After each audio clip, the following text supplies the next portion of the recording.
Goeiedag en welkom by ons Sondagdiens.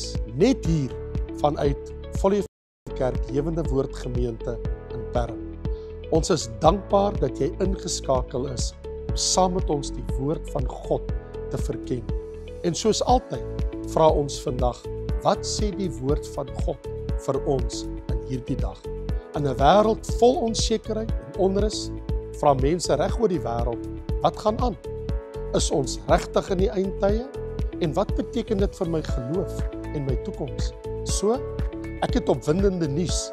My boek, Hoe om te navigeer deur die eindtyd, is nou landwyd beskikbaar by al die toonaangewende boekwinkels, soos Exclusive Books, Bargain Books, P&A, Wordsworth en vele meer. Met meer as 360 vrae en antwoorde bied hierdie boek Bybelse insig oor kwessies soos die konflik in die Midde-Ooste, is dit profeties?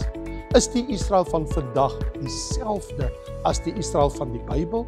En watter eindtyd profeseë sien ons vandag reg voor ons oë afspeel?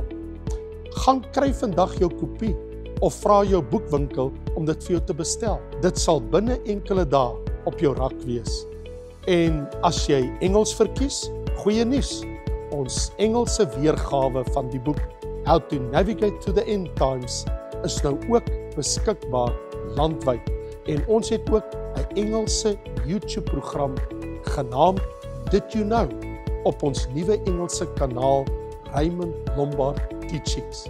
Elke donderdag aand om 7:00 gesels ons daaroor Bybelse waarhede soos wat sê die skrif oor die eindtye, die Israel-Palestynse konflik en die geestelike betekenis van wêreldgebeure.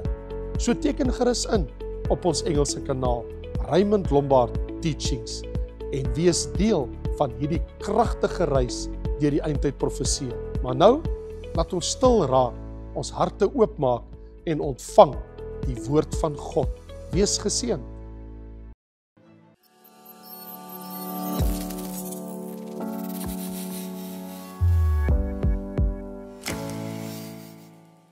As jy daaroor dink, ons kon net sowel blind gewees het in die wêreld en niks geweet het van al hierdie dinge nie. Dit is nog steeds vir my verskriklik om aan te dink en ek wil nie eintlik daaroor dink op hierdie stadium nie, maar wanneer mense dink hoeveel meer as 2.3 biljoen mense nog nooit die Bybel gelees, nog nooit van Jesus gehoor. En vir ons is dit elke dag se nuus. Mag die Here ons help om hulle te bereik. Vriende, ja, ek het die allerverskriklikste taak aangepak en dis om sondaande oor klaagliedere te praat. Kan jy dit glo? In jou Bybel, amper in die middel van jou Bybel. So wil jy daarin blaai? Ons lees saam in klaagliedere en ons is nou by hoofstuk 2. En ek lees van vers 1 tot en met vers 9. So maak jou Bybel oop daar by klaagliedere van Jeremia.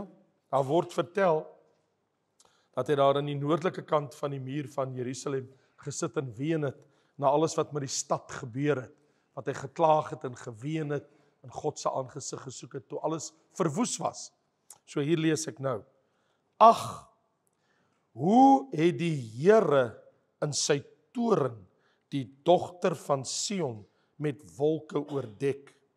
Hy het die sieraad van Israel uit die hemel op die aarde neergewerp en nie gedink aan die voetbank van sy voete op die dag van sy toorn nie.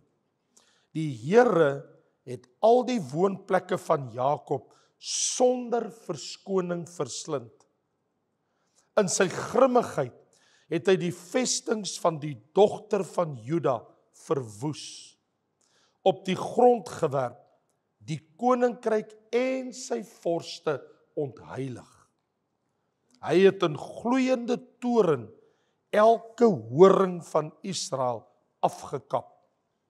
Hy het sy regterhand teruggetrek voor die vyand en in Jakob het hy gebrand soos 'n vuurvlam wat rondom verteer. Hy het sy boog gespan soos 'n vyand, hom opgestel met sy regterhand soos 'n teestander en gedood alles wat 'n lus was vir die oog. In die tent van die dogter van Sion. Hy het sy grimmigheid uitgegiet soos vuur. Die Here het soos 'n vyand geword. Hy het Israel verslind, al sy paleise verslind, sy vestings verwoes, en geklag by die dogter van Juda vermenigvuldig. En hy het sy eie omheining soos 'n tuin verniel, sy eie feesplek verwoes. Die Here het in Sion feestyd en Sabbat laat vergeet, en in sy grimmige toren koning en priester verwerp. Die Here het sy altaar verwerp, sy heiligdom ontheilig, die mure van haar paleise in die hand van die vyand oorgelewer. Hulle het gedruis gemaak in die huis van die Here, soos op 'n feesdag. Die Here het hom voorgeneem om die muur van die dogter van Sion te verwoes. Hy het die meetsnoer gespan, sy hand nie teruggetrek van vernietiging nie. Ja, hy het voorskans en muur laat treur, saam sak hulle in mekaar. Haar poorte het in die grond gesink. Hy het haar grendels te gronde gerig en verbreek. Haar koning en haar vorste is onder die heidene. Daar is geen onderwysing nie, en haar profete ontvang geen gesig van die Here nie. Kom ons bid saam. O Here, onse Here, hoe groot is U naam op die ganse aarde. Here, Here God van die hemel, U het Jerusalem aanskou in U toren en in U grimmigheid. Jerusalem en sy mense, omdat hulle teen U opgestaan het, U woord geminag het, hulle rug op U gedraai het, hulle afgode gedien het en die wet van God verwerp het, gesig en profeet bespot het, en U het hulle tot 'n einde gemaak, en vir 'n lang tyd, sonder 'n koning en sonder 'n tempel, totdat U weer begin ag gee het op U volk. Ag Here, sal U vanaand uit hierdie woord ook 'n woord tot ons spreek. Ons bid dit in Jesus naam. Amen. So vriende, wanneer jy eendag by Jeremia in die hemel sit en hy praat met jou, jy sal jou dag kry by die profeet Jeremia, dan kan jy vir hom sê jy het geluister na wat hy geskryf het. Jy was daar in die kerk by Raymond Lombard en hy het met jou gepraat, hy het klaagliedere uit en jy kan vir hom sê, jy weet hoe hy gesit en ween oor Jerusalem. Ten minste sal jy dit kan sê as jy saam met my gelees het en geluister het na die woord. Ek dink dit moet verskriklik wees as ons eendag in die hemel kom en ons het nie al die boeke van die Bybel gelees nie, né? En een van die profete sê vir my, jy gelees wat ek geskryf het? En jy's like, ek het nie geweet daar is so boeke in die Bybel nie, jy weet. Ek dink dit gaan 'n groot verleentheid wees. So kom ons lees maar eerder die hele Bybel en ek het volgende maand iets baie groots om jou bekend te maak oor dit, maar dit los ek tot volgende maand toe. Vriende, wanneer God sy oordeelswolke neersak, dis wat ons hier sien. Dit kom daarop neer dat wanneer die dag van afrekening aangebreek het, dit is wat hier gebeur het, dis die dag van afrekening. Nou, as jy hoofstuk 2 lees, die van julle wat nou al die afgelope paar weke kom en julle het nou saam gewerk deur hoofstuk 1, en jy kom by hoofstuk 2, dan voel ek eintlik dat jy wil sê déjà vu. Déjà vu is 'n Franse spreekwoord wat eintlik beteken, ons het dit al gesien. Ek was al daar. Déjà vu, dis asof werklik gebeur dit weer.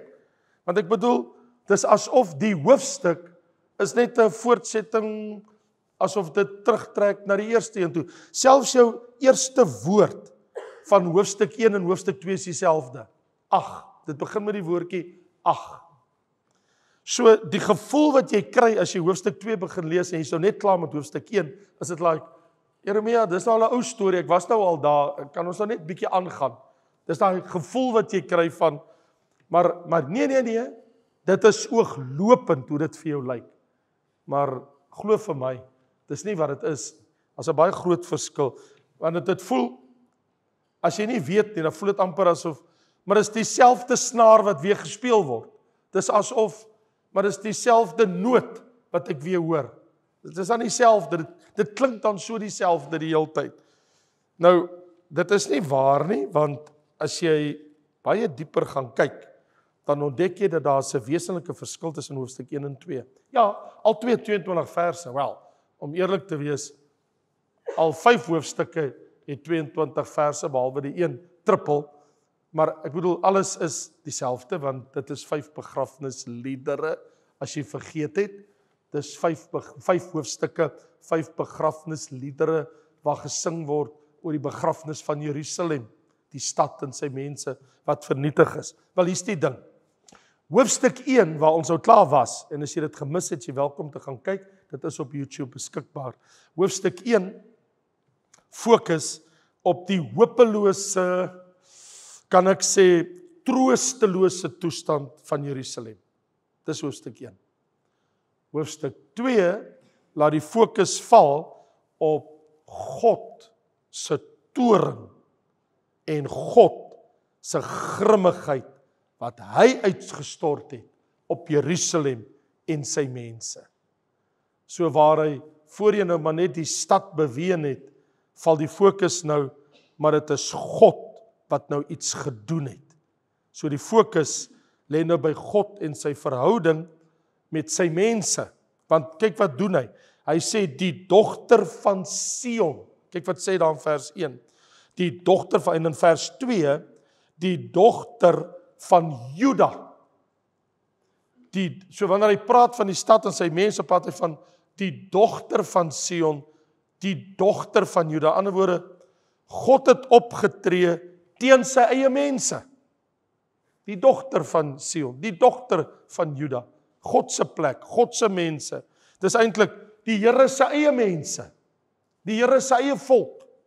Die Here se verbondsvolk. Die Here se uitverkorenes. Hy teen hulle 'n saak. Teen hulle. Nou, jy weet, sonde is erg onder alle omstandighede. Maar weet wanneer is dit 'n bietjie erger? Dit voel vir mens, dit verhoog in sy vreeslikheid die smart, wanneer jy die nagevolge daarvan sien, by God se eie mense. Dis een ding as dit by sondaars is, dis 'n ander ding as jy dit by God se eie mense sien. Want die Here se toorn het nou Jerusalem oordek, dit is uitgestort oor Jerusalem, soos 'n wolk. Hy sê, ag hoe die Here in sy toorn die dogter van Sion met wolke oordek. Ander woorde, God se toorn het gekom soos 'n onweerswolk wat jy sien, hoe dit so aangerol kom, daai dreigende, onheilspellende storm wat op pad is. En hierdie is nie 'n wolk van God se Shekinah nie. Nee. Hierdie, want God se Shekinah was toe hulle deur die woestyn gelei het, was God se Shekinah 'n heerlike wolk wat hulle bedags en snags gelei het. Maar in hierdie geval is dit 'n oordeelsvolk. God se oordeel. Dit is amper soos toe hy die wet gegee het op die berg Sinai met donder en bliksem en met gedreun op die berg, en die hele berg het gebewe en die mense het in die laar gestaan en bewe toe God op die berg neergedaal het. En dan sê vers 2, en hy het dit gedoen, die wonings van Jakob aangevat, sonder verskoning. Dis 'n interessante uitdrukking. Want as jy sê, sonder verskoning, in ander woorde, ek vra nie om verskoning vir wat ek doen nie, dit beteken, die Here spaar hulle nie. Nie een sy eie nie. As hy optree, dan tree hy op. Jy kan nie sy hand afslaan nie. En in vers 4, wil ons dink, hy het sy boog gespan soos 'n vyand, hom opgestel. Sy oog is op die tent van die dogter van Sion, sy grimmigheid uitgestort soos 'n vuur. So mens wonder, kan God ooit verander? Ja, God het 'n ander kant. Hy is nie net liefde nie, hy is ook regverdig. Jy het ook God se toorn en sy grimmigheid wat ons hier sien. Want jy sien, wanneer dit nodig is, sal die Here optree. As jy rebels is, dan gaan die Here optree. Die dag sal kom wat God gaan sê, genoeg is genoeg. Want hy sê mos, hy die sieraad van Israel uit die hemel op die aarde neergewerp. Die sieraad van Israel het hy neergewerp. En nogal in vers 4, hy sê, hy het sy boog gespan. Nou jy weet, as die uitdrukking, God het sy boog gespan, dan beteken dit, God maak hom gereed om aan te val. Dis soos, God het hom bewapen. Hy het sy pyl en hy het sy boog en hy het sy boog gespan en hy trek die pyl en die boog word uitgetrek en hy span die pyl om te skiet. Beteken maar eintlik God het wapens teen sy eie mense opgeneem. Jy sien, so toe hierdie dinge gebeur het met Jerusalem in 586 voor Christus en Jeremia die profeet hierdie woorde by die Here ontvang het, want hy het die hele boek Jeremia ook geskryf. Hy was 'n tydgenoot van Daniël en van Esegiel. Daniël was in die paleis. Esegiel het by die riviere gesit van Babel. Maar Jeremia was in Jerusalem en het alles gesien. Daniël het net gehoor, Esegiel het gehoor, maar Jeremia het gesien. Wat hy gesien het, het sy hart verskriklik aangegryp. En hy sê, dit lyk vir hom asof God het oorlog verklaar teen sy eie stad en sy eie mense. Vers 8 sê, hy het sy meetsnoer gespan. Nou, 'n meetsnoer word gebruik deur 'n bouer, 'n argitek. Hulle praat van 'n meetsnoer, wat gaan oor presisie. Dit gaan oor by sake wanneer jy ontwerp, wanneer jy beplan, wanneer jy bouwerk doen, dan werk jy met 'n meetsnoer, dat jy presies jou afmetings kan bepaal. In ander woorde, dit beteken God is berekenend in wat hy doen. Hy weet presies wat hy doen. En hy het die straf uitgemeet. Sonder versuim. Met voorbedagte rade. Doelgerig. Sonder versuim of weifeling. Ek bedoel, wie kan sy hand afslaan? Die Nuwe Testament in Hebreërs 12 vers 29 sê, God is 'n verterende vuur. Daar is 'n ander kant van God. Maar soos die skrywe van Jeremia in sy klaaglied voortgaan, laat val hy nou die fokus nie net op wat die Here gedoen het nie, want dis wat hy die hele tyd sê, die Here verwoes, die Here maak tot nuut, die Here vernietig. Dis nie die vyand, hy sê nie, dis Babylon, dit is Nebukadneser, Nebuzaradan en sy soldate. Hy sê nee, die Here het dit oor ons gebring. Hy het dit gedoen. Dis waaroor alles gaan. Dis deel van God se grimmigheid en toorn en straf oor sy volk wat so weerbarstig was en ongehoorsaam was en rebels was. Nou praat hy in vers 6 en 7 en hy sê, hy het sy omheining soos 'n tuin verniel, sy feesplek. En dan sê hy, sy grimmigheid, sy toorn, hoor nou, kom oor priester en koning. Oor die mense nou, né? Net was dit alles oor die stad. Oor altaar, vers 6 en 7, oor altaar en heiligdom. Hy het opgetree. Die mure van Jerusalem is vernietig.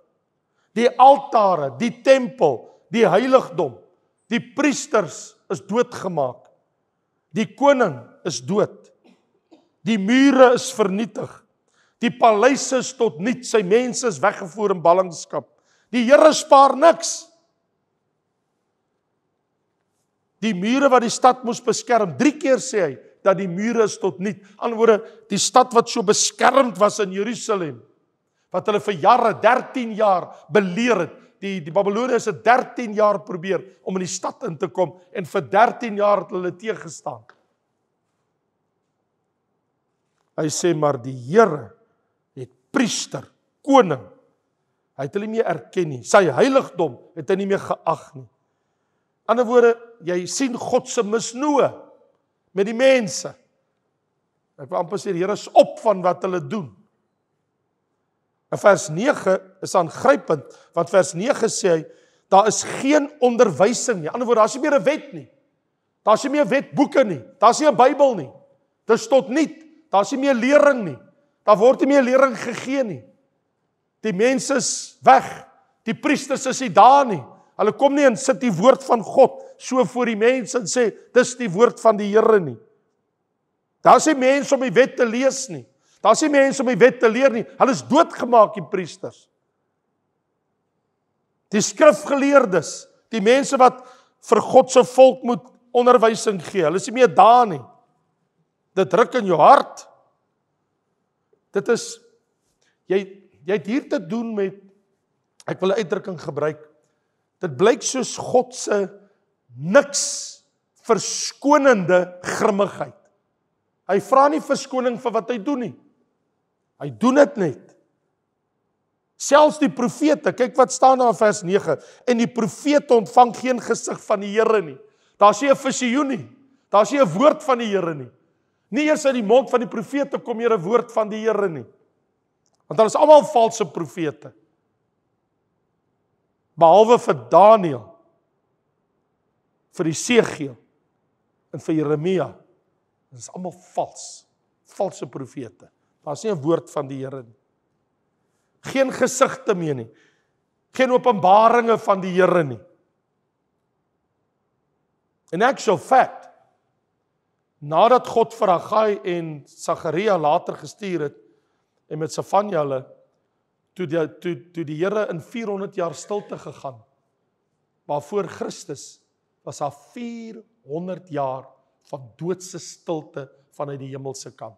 Geen gesig, geen woord, geen profeet, geen visioen vanuit die hemel vir die mens op aarde, vir 400 jaar solied. Doodse stilte vanuit die hemel. God wil nie praat nie. Toe daar's geen goeie vooruitsigte nie. Daar's nie hoop vir 'n hoopvolle toekoms nie. Waar's die Here in dit alles? Dis erg, want Esegiel is aangegryp, waar hy daar in Babel was. Hy praat van Esegiel 7 vers 26 en 27, hy was 'n tydgenoot van Jeremia.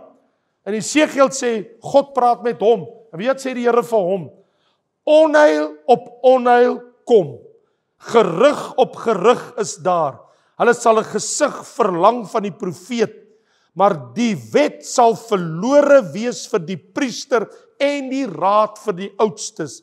Die koning sal rou, die vors sal hom beklee met verbasing, en die hande van die mense van die land sal deur skrik verlam wees. En ek sal met hulle handel volgens hulle weg, en volgens hulle verordeninge sal ek hulle vonnis. In ander woorde, wat jy gedoen het, sal ek op jou kop neerbring. Soos wat jy was, so gaan ek jou hanteer. En hulle sal weet dat ek die Here is. Woe! As jy die dinge hoor en sien, dan weet jy moet nie die verkeerde kant van God kom nie. Want wat jy hier sien is hartverskeurend. Daar is nie 'n tempel nie. Daar is nie meer geboue nie. Die mure van beskerming is weg. Die offers is weggedoen. Die leiers is in ballingskap, die ander is dood. Daar is nie meer priesters nie. Wat nie dood is nie, is weggevoer. Daar is nie profete wat die wet voorhou nie. God se woord word nie bedien nie. Ek bedoel, die onweerswolk van die Here het voorwaar oor Jerusalem ontstaan en tevoorskyn gekom. En jy sal nou vir my sê, en wat het dit nou met my te doen vanaand? Hoekom sal ons hierna kyk? Kom ek herinner jou net weer, as jy dalk vergeet het.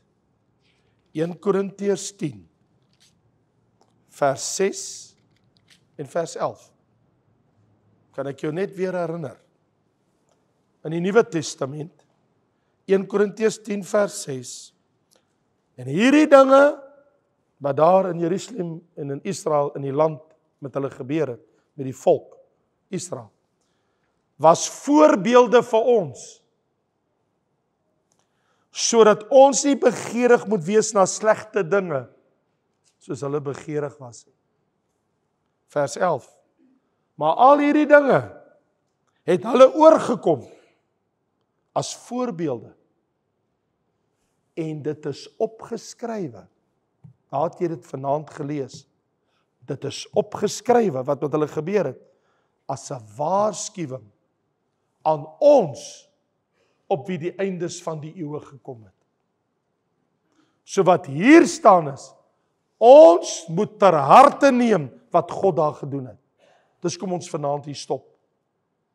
Dus kom ons hier stop by Klaagliedere hoofstuk 2.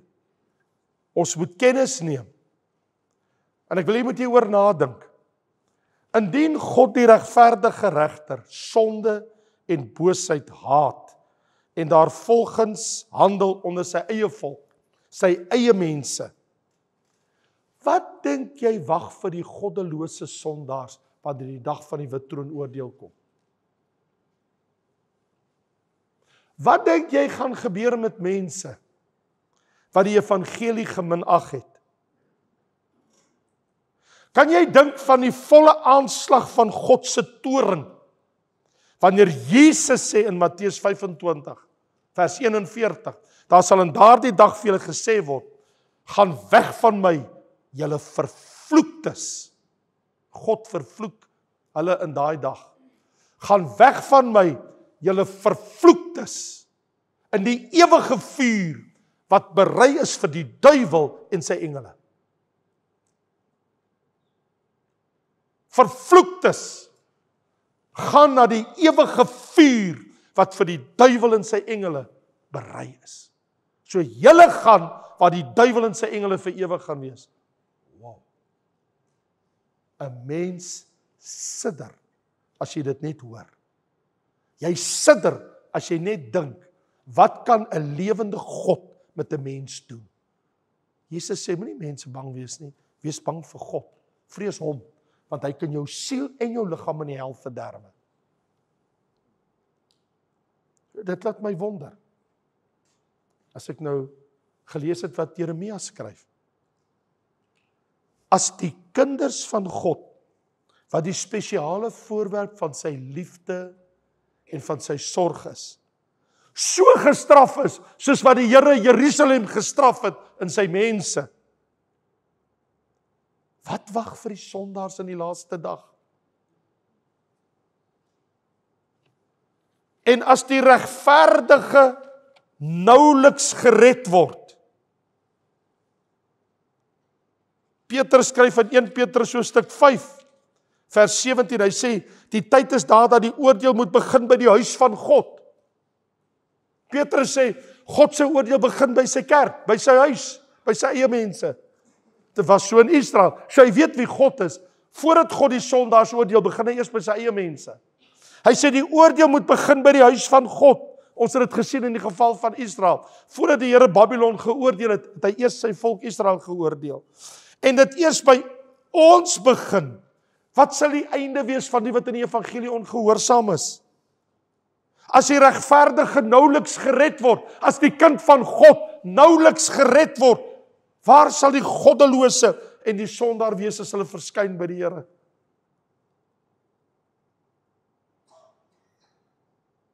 My vraag is, hoe kan ek onder die beskerming van die Here kom? Hoe kan ek veilig by die Here wees? Wat moet ek doen?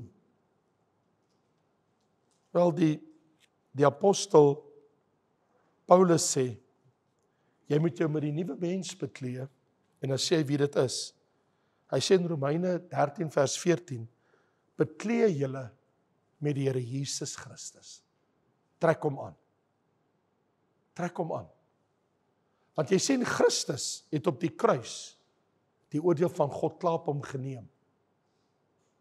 En nou spreek hy ons vry. Jy sien, jy kan nie voor God kom sonder Jesus nie.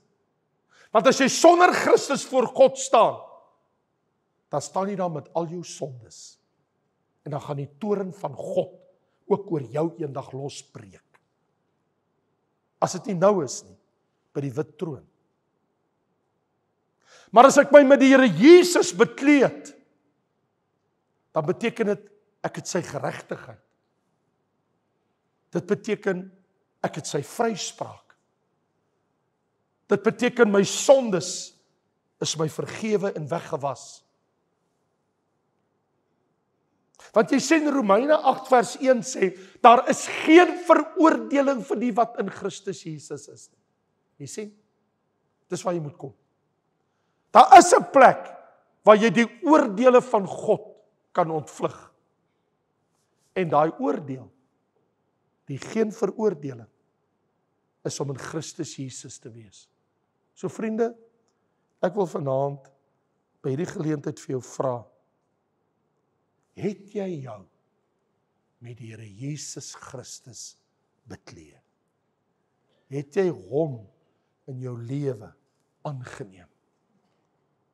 En vriende, moet dit nie miskyk nie. Luister na my. Moenie dit miskyk nie. Daar kom 'n dag van afrekening. Laat ek vir jou sê, daar kom 'n dag van afrekening vir die wêreld. Vir elke mens wat die aardbodem bewandel het. Hoor wat ek sê. Elke mens wat op hierdie aarde asem gehaal het, daar kom 'n dag van afrekening. En dit gaan uiteindelik op net 2 plekke eindig. Of die regterstoel, of die wit troon. Daar's geen ander plek. Jy kan nie 'n draadsitter wees nie. Daar's nie 'n ander plek nie. Daar's 2 eindpunte waar alle mense wat ooit op die aarde asem gehaal het, wat op hierdie aardbodem, op hierdie wêreld was, gaan eindig. Jy sal moet of by die regterstoel, of jy sal by die wit troon jou verskyning maak. As jy jou met die Here Jesus bekleed, sal ek en jy verskyn deur die genade van die Here by die regterstoel.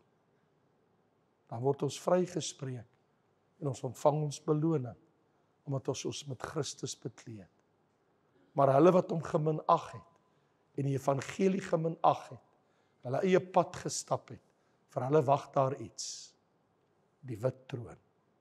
En hierdie God wat ons vanaand van gelees het, hulle gaan hom daar ontmoet. Die Bybel sê in Hebreërs 12 vers 29, God is 'n verterende vuur, dat ek en jy ons harte versag voor die Here en nederig voor hom buig en ons verneder voor sy kragtige aangesig. Amen. Kom ons bid saam. O, halleluja, dankie Jesus. O, halleluja. Vader, ons prys U, Here, ons loof U. Dankie vir hierdie goddelike, wonderlike geleentheid, Here, dat ons in hierdie oomblikke stil kan word voor U. Ons het gehoor wat U woord sê. Ons is bewus daarvan, Here, dat wanneer die onweerswolke kom, dit vir diegene wat onder dit is groot straf wag. Maar Here, U onweerswolke het gekom by Golgotha, want die Bybel sê, die aarde het geskeur, die rots het gebewe, en daar was duisternis oor die hele aarde, toe Jesus aan die kruis hang. Terwyl Jesus aan die kruis gehang het die aarde donker geword. Die rots het gebewe, die grond het geskuur. Het was 'n vreeslike oomblik in die skepping. Here, beter dat my hart vanaand skeur. Beter dat ek my klere met rou skeur en voor U neerval, as wat die poorte van die hel eendag oopskeur en ek moet 'n ewigheid in die vlamme van die hel gaan deurbring. Here, eerder dat ek my hart nou skeer voor die Here. Here, dat ek my hart oopmaak voor die Here. En Jesus soek, terwyl dit die wel aangename jaar van die Here is. Jesus, Jesus, wees ons barmhartig. Here, en nou bid ek U, dat ons voor U sal buig, dat ons nie sal verhard nie, want ons het gesien, as God sy boog span, as die Here sy tuin omgooi, as die Here die stad verwoes, as die Here die mense ballingskap wegstuur, wanneer priester en profeet gedood word en koning, ons het gesien. Vader, help ons, dat ons sal verneder voor U, in die naam van Jesus. Here, ek wil my beklee met U. U woord sê, beklee jou met die Here Jesus. Here, wees gou om na ons toe te kom, en omvou ons met U liefde. Ons verwelkom U in ons hart. Ons verwelkom U in ons lewe.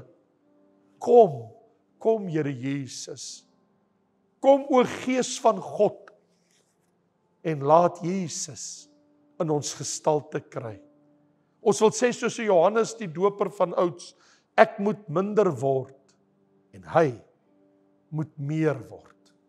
Dit bid ek, Vader, in Jesus naam. Here Jesus, word U meer in my, en dat ek minder sal word. Dankie, Vader, in Jesus naam. Amen.